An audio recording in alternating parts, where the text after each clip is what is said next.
東京出身で45年以上過ごした私が、なんと今回は東京を徹底解説。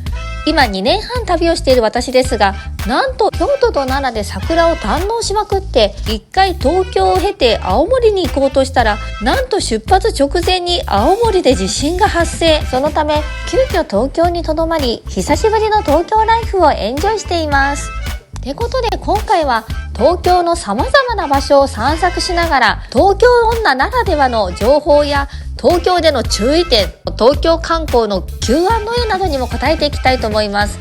改めて観光者目線で見ると、東京ってやっぱり面白くって本当に大きいです。意外と知らないことたくさんあると思いますので、ぜひ最後まで見て参考にしてください。そしてぜひ皆さんも東京観光で気になることや質問があったらどしどしコメントしてくださいね。45年以上いた私が今後も徹底的にお答えしていきたいと思います。今回はただプラプラといろいろなところに行きましたので、歩きながらいろいろとご案内したいと思います。今回私が歩いたのは銀座や日比谷、新橋、汐留、そして三鷹の森、ジブリ美術館、太宰治に関係する場所、吉祥寺などです。他にも浅草、新宿御苑、スカイツリーも行きましたのでまさに観光者なんですけども、それも後日ご紹介したいと思います。しかも普段東京にいたら東京のホテルに泊まらないんですけど、今回は東京のホテルいろいろ泊まりまして、おすすめもありますので、ぜひそれもね後日ご紹介したいと思います。で、よくね、東京観光するのに何日必要ですかって言われるんですけれども、私はね最低でも1週間必要だと思います。っていうのも本当に大きいんですよ。もう本当にね、一駅一駅全然タイプが違うんです。例えば東京の真ん中にある山手線です。山手線は実は陰陽の形をしていまして、勾玉の形をしてるんですけれども、これでね、例えば池袋の隣巣鴨、大塚とありますが、もう池袋と巣鴨全くタイプが違うんですね。同じように新宿、代々木、原宿、渋谷、恵比寿というふうに一駅ずつがね、あまりにもキャラクターというか、もう文化が違いすぎるんですよ。なのでもう山手線を回るだけでも全然タイプが違うので、本当にね、東京ってね、いろんな種類の場所があるんです。もちろん浅草のような昔ながらのね、日本の伝統的な場所もありますし、東京は江戸っ子なので、まさにね、京都や奈良もたくさん私行ってますけど、全然タイプが違うんですね。同じような古い街並みでももう気質が違う感じです。もちろん食べ物も全然違います。それに現代的なね、新宿とかごちゃごちゃしてるね、ビルの場所もありますし、新橋のようなサラリーマンの居酒屋のね、大阪っぽい雰囲気のもうめちゃくちゃ安くてね、屋台がたくさんあるような場所もありますし、汐留とかお台場とかね、ベイサイドですとデートスポットだったりね、アミューズメントパークがたくさんあるような場所もあります。六本木ですとか、全然タイプ違いますし、銀座とかね、丸の内とか、そこら辺は全く金融の中心だったり、日本の政府の中心だったりするので、またそこは全然雰囲気違うんですね。で、本当にね、で原宿はね J-POP だったりとか、コスプレとかありますし、渋谷は若者の街だし、一個行った恵比寿は逆にエレガントなちょっとセレブなね街だったりしますし、本当にね、一駅ずつ全然タイプが違うんです。なのでもう一言で言えないんですね。いろんな種類の街が一気に入っちゃってるようなのが東京です。ですので本当にね、1週間でも私は全然足りないと思いますし、45年いたらさすがに飽きましたけど、2年半ぶりに帰ってきたらやっぱり面白いなと思っているのが東京です。45年いたって行ったことないとこたくさんありますからね。何気にこの三鷹がね、太宰治は青森県出身らしいですけど、最後に亡くなるまでの9年ぐらいね、その作品、代表作を残した場所なんですよね。ここら辺で書いてたってことでね、なんかいろいろね、ゆかりの場所があるみたいで、最後住んでた場所とか、あと亡くなった場所もねちゃんとありますね。ここからジブリに行く途中にいろいろあるみたいですね。三鷹って結構見どころなんだね。あんまりね、私ね来なかったですね。考えたらちょっとね、行きにくい、うちからは行きにくい場所だったんで、たまにしか行ったことなかったんで、知らないこと本当多いですね、東京でもね。ここが玉川上水ですね。でこの玉川上水ね、今はこんな感じですけど、当時はねすごい氾濫しやすくて自殺の名所だったらしいです。今ちょっとすごい森っぽいね。これ42キロぐらい続いてたみたいで、生活用品とかで飲料水に使ってたんだって。こんなところに飛び込んで死ぬなよって感じですよね。ちょっと迷惑だと思うんですけど、そこで太宰治が亡くなったっていう自殺ですね。これ長いどっかにね、なんかそこの石とかが記念碑が置いてあるみたいです。ほんとここら辺でだから最後さ、走れメロスとか人間資格とかいろいろ書いてね、ここで亡くなったってことですね。いや三鷹何気にすごいね。三鷹から吉祥寺も全然歩けますし、吉祥寺は結構人気なね都市でもありますのでね、街歩きも楽しいですしね。で行くまでちょいちょいこういうのが立ってますね。でも全然歩ける距離ですね。全部で 1. 何キロだったと思います。さあ井の頭公園です。ここら辺ほんとさ、自然いっぱいだからいいよね、三鷹ね。何気に便利だね。だって新宿までもめちゃくちゃ近いしさ。いやなかなかねこれだけ自然がある場所ないんですよね。三鷹とかさらに奥とかね、八王子とかああいうとこ行くとどんどん自然がね、奥多摩とかになってきますから。立川とかも結構ねいいですし、意外と中央線特にね意外といいんですよね。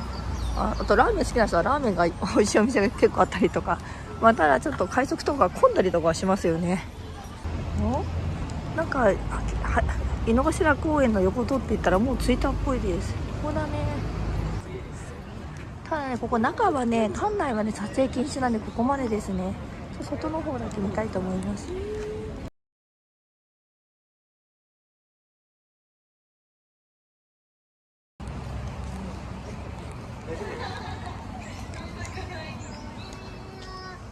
すっごい並んで、これ並んでんの。いやすごい行列ですね。これチケット事前予約制でなかなか取れないですね。めちゃくちゃ並んでますね。テントがあるからまだいいね。すっごい後ろもみんな並んでます。予約しててもねこんだけいるってことだね。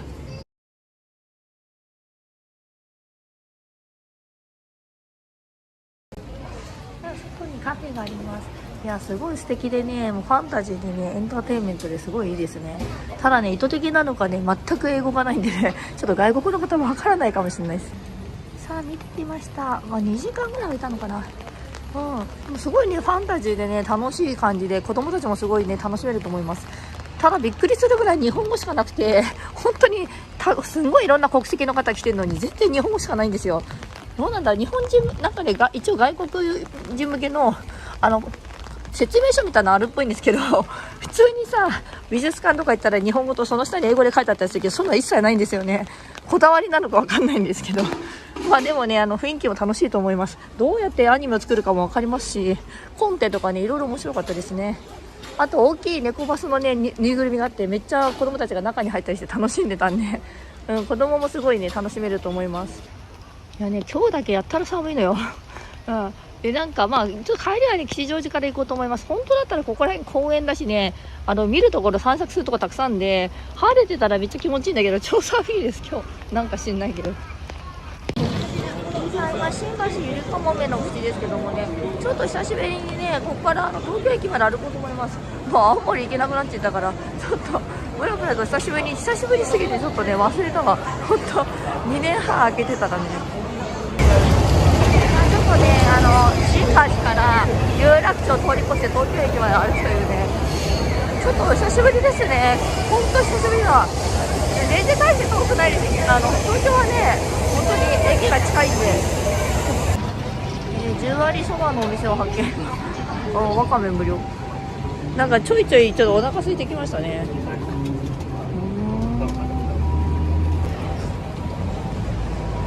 さあちょっとね行きましょう。新橋は銀座のね8丁目ら辺にありますので、そのまま行けば銀座の方通り越す感じですね。散策がてら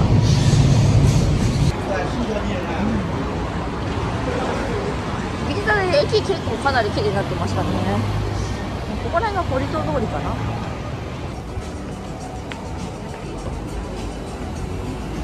こら辺が飲食街ですね。銀座の緑寿司です。ここ人気だよね。すごい並んでる。まだ6時前です。あとね渋谷にもありますね。こっちが総本店ですね。まあでもね、銀座つってもね、今ショッピング通り通ってなくて、ちょっと違う通りを通ってますんでね、飲食街の場所です。結構銀座もね、何本も道が通ってますので。ハッピーアワーが390円、安いよね。結構安いんだよね。今なんか、まあ、特に銀座はピンキリですけどね、高いお寿司は何万ものもお寿司もたくさんありますし。銀座5です。もう日比谷の方ですね。あれが帝国ホテルですね。もう銀座、有楽町、新橋、東京とかで丸の内はもう全然ね、つながってる感じです。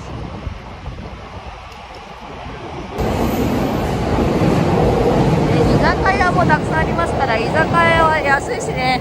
だってほら、こんな感じの値段だよ。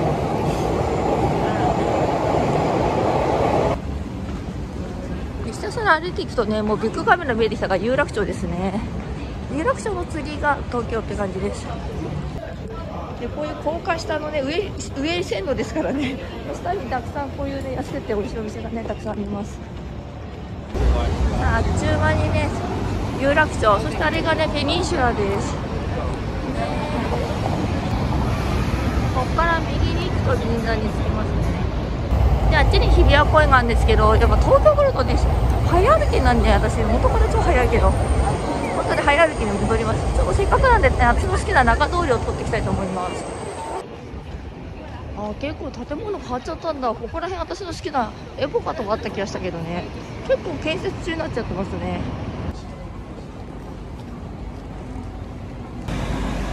あそこはもうすぐ皇居ですね。ずいぶん建て替えの建物が増えたなね。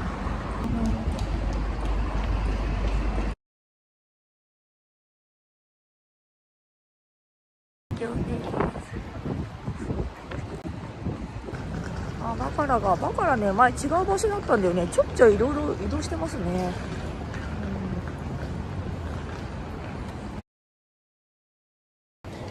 久しぶりの丸ビルですね。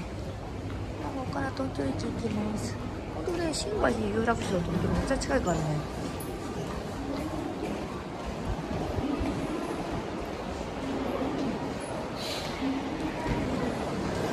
私は丸の下に行きます。慣れないとね、本当に駅の中めっちゃ長いんでね乗り換えとかめっちゃ長いんで気をつけてください。こっちが丸の内線だね。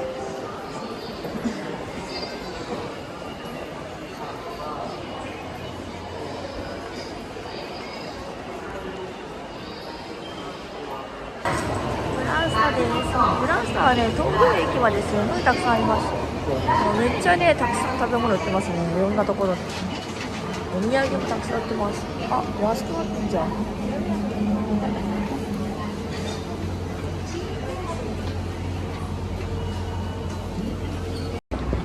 さあ、久々の銀座です。なんかさ、2年半旅してから久しぶりに来るとやっぱ東京楽しいね。でもずっといるとね、飽きて嫌になってくるんですけど、やっぱり2年半旅してたからリフレッシュされましたね。かなりすっきりとしたもん。もうずっとその前はさ、もう慣れちゃってるからそんなに感動なかったですけど、ね、で東京は本当にですね、わからないといきなり来ても訳がわかんないと思います。というのはとにかく大きいんですね。で、私は日本と海外2年半以上旅をしていて、日本だけでも1年半は旅をしてるんですけども、やっぱり関西に比べても圧倒的に東京は大きいです。そしてもし初めて来られる方は、本当に駅の中で迷うと思います。もう慣れててもやっぱり迷いやすいです。本当にたくさんの路線が走ってまして、駅の中だけで20分は出れないと思った方がいいと思います。それぐらい複雑ですので、まずいろいろな注意点とかご案内もしていきたいと思います。で、本当にね、東京の駅の中を知ってても20分ぐらい本当に歩くんですよ。たくさんの路線が走ってて、何線から何線に乗り換えるのに15分とかザラですし、なので何番出口、駅直結って書いてあっても、その出口に行くまでがものすごい歩くんですね。で、特に東京駅とか、大手町とかもそうですけど、大きな駅は本当に駅の中めちゃくちゃ歩きます。新宿とかもそうですけど、なんでも慣れてる人でも20分必要だっていうぐらいですね。なんで慣れてなかったら本当にね、最低30分は余裕を持たないと、もうマジで絶対に迷います。迷うし、迷路見たくなってますから、迷うし、すごくね、どの道ね、遠いので、駅の中ですごく歩きますので、それを覚悟しておいてください。本当に時間に余裕を持っていただきたいと思います。で、しかもね、東京本当に混んでますので、駅の中めちゃくちゃ混んでんですね。もうものすごい人がたくさんいますので、歩くのも大変なんですよ。だからスムーズに歩けないです。まあ私なんかも慣れてますからね、もうキャッツアイのようにね、もう動体視力がすごいんですよ。あの人右に行くんじゃないかって、もうスイスイスイスイ人混みかき分けられるんですけど、これ慣れるまで大変ですし、あとね、ちんたら歩いてるとめっちゃね、みんなちって感じになりますので、本当にね、みんなめちゃくちゃ早歩きです。私も久しぶりに東京戻ったらとんでもなく早歩きにまた戻っちゃいました。で、東京は本当にね、夜中の2時でも満員電車なんですよ。夜中の1時、2時でももう座れないです。満員で朝の通勤ラッシュかみたくたくさん人いますので、もうとんでもないですね。特にね、絶対に避けていただきたいのが、平日の朝6時半ぐらいから9時ぐらいまでですね。特に7時台、8時台はもう通勤ラッシュでとんでもないことになってます。本当に、むしろね、一度味わっていただきたいぐらいですが、マジで死にますので、何本もね、電車に乗れません。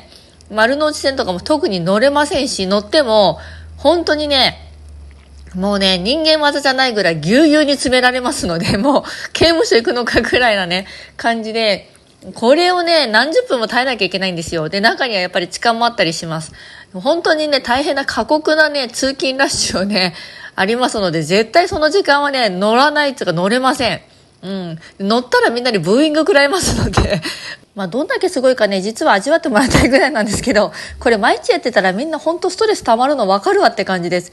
本当にね、東京以外でこんなのないんですよ。初めて私ずっと東京だったので分かんなくて、地方行ったらこんなの東京だけで異常だったことが分かりました。他の県でこんなことは起きませんので、まあ埼玉とか東京周辺はね、同じですけども、関東以外ではないです。結構ここおしゃれになってますね。銀座ロフトの中にある銀座植物園。確かに植物園っぽいですね。だから銀座だけは結構ね、作りがおしゃれで、あと向こう側にね、ちょっとね、食べられる場所があります。銀座にある GU とユニクロです。場所がなんか変わった気がする。こっちは西本です。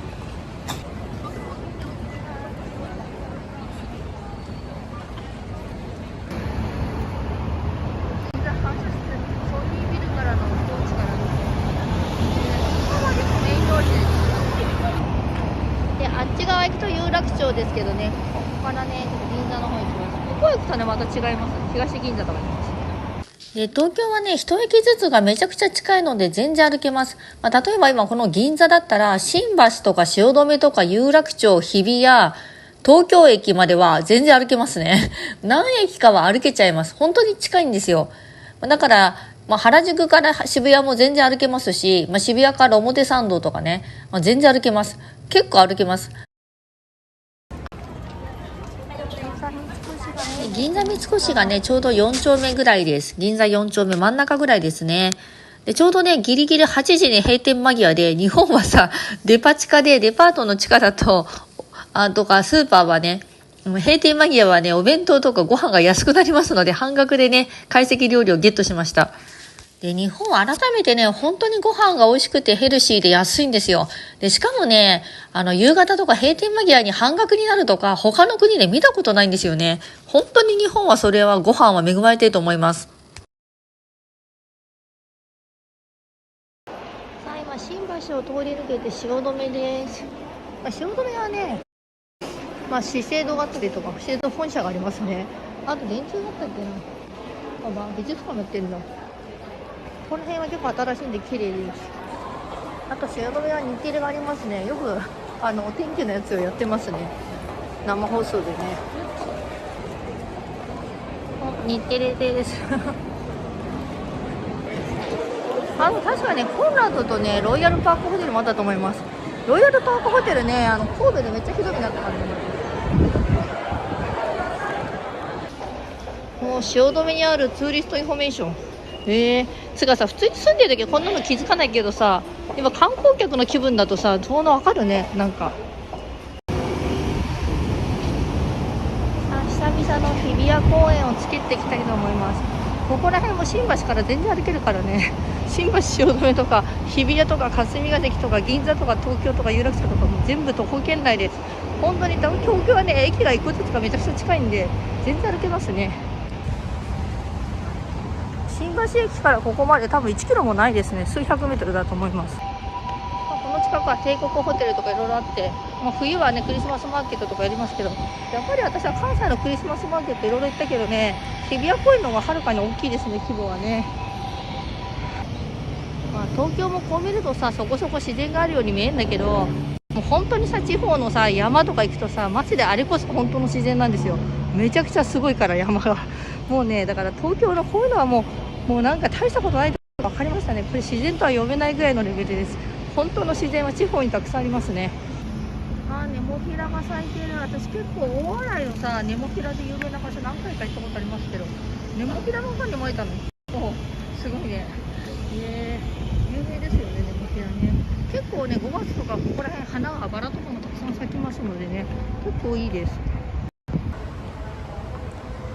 でこの日比谷公園の周りはかなり重要ないろいろありますので、裁判所とかもあるし、検察庁とかさ、なんとか庁みたいな法務省とかいろいろあるんですよね。帝国ホテルとか結構他にもいろんな有名なところがたくさんあります。デモもやってんだけど、やっぱ人数も少ないんだよね、日本はね。いや、沖縄のデモやってる方たちね、車椅子とかさ、松原世代好きだからやってんだもんね。なんかさ、すごい少ない人数でも頑張ってらっしゃってね。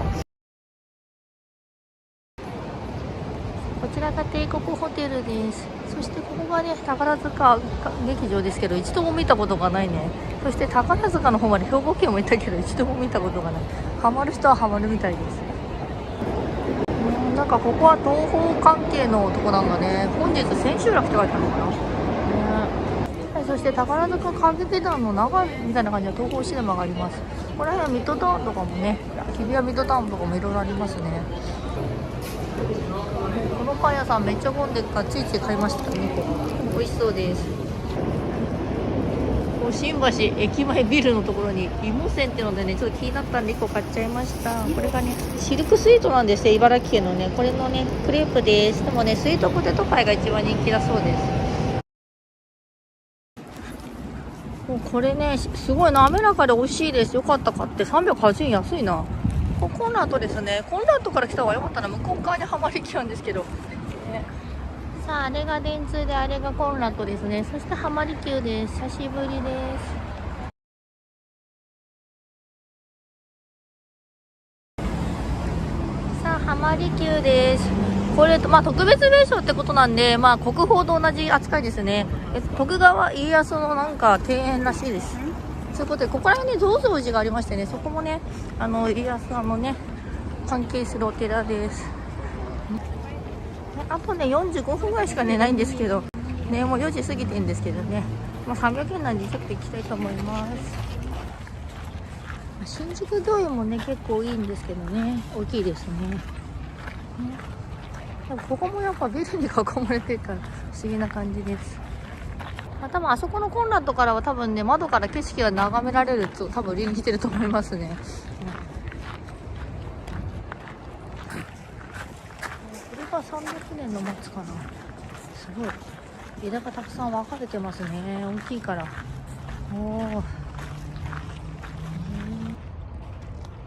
都内最大級の黒松ということですね。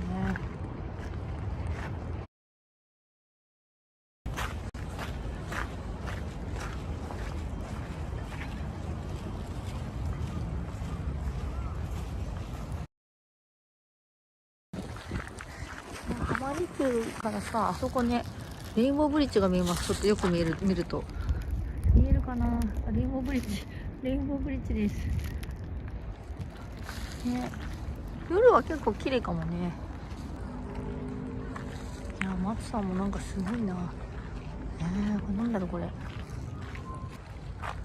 ここら辺で茶屋とかがあるのちょっと面白そう。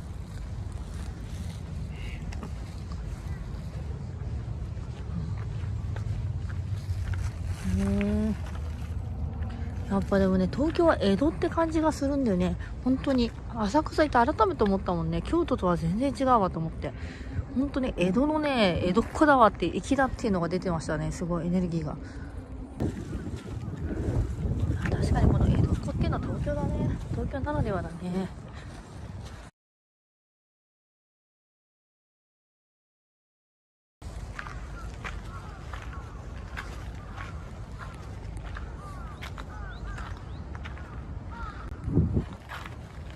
海でお手伝い橋って書いてましたね。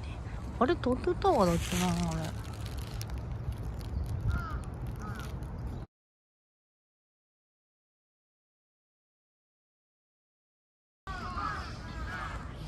これ水道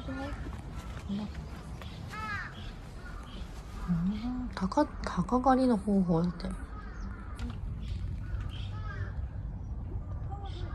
なんか鷹を使って水鳥さんを捕まえちゃうというね、感じだ。これで叩いたりしてたね。これが富士見山かな。結構昔ってさ、そんな高い建物ないから遠くまで見えたんだよね、今と違ってね。登ってきました。ほんのちょっとなんですけどね。あそこが茶屋があるかな。でも眺めはいいです。綺麗じゃん。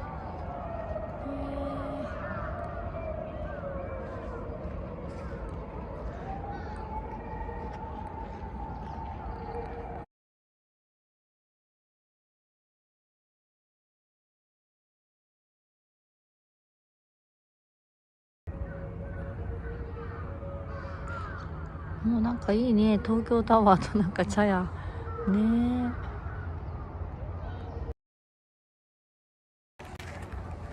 でもやっぱりさすが結構見どころがありますね。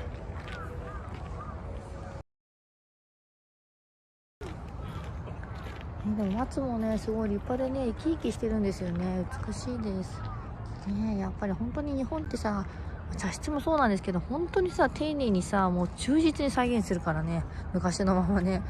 本当に素材とかもこだわってね、もうお庭も綺麗に手入れしてるのが分かりますね。四街橋、そこが日本の良さなのね。だから本当に古いものでも本当美しいんですよね。もうやっぱり代々さ、丹精込めてさ、丁寧に手入れしてきたのが分かるからね、雑に扱ってないんですよ。それがねすごいエネルギーで出てますよね、やっぱね。それが美しさにつながってますね。それがね結局街をきれいにとかそういうことになってるわけですからね。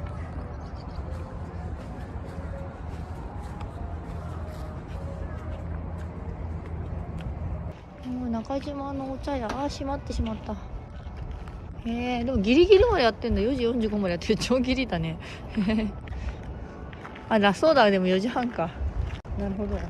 ちょっと今日曇りですけどね、晴れてたら確かに眺めいいしいいよね。なんかさ、この茶室の背景はめっちゃさ、高層ビルだらけっつうね。このバランスがすごいよね。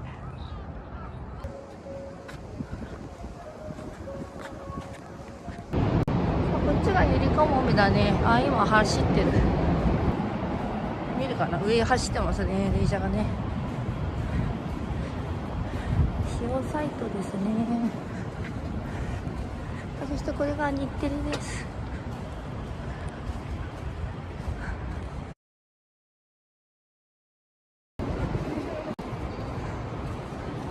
日テレです。宮崎駿デザインの日テレ大時計なんだ。へえ。でもこれあれだね、毎時間やってるわけじゃないんだね。しかも土日とか特に違うんだ。次6時みたいです。宮崎駿が関係してるの、ちょっと行ってみましょうか。6時半までやってる。ちょうどこの間たまたま初めてね、三鷹の森ジブリ美術館行ってみたんでね。日テレに行ってみましょう。電車が走ってま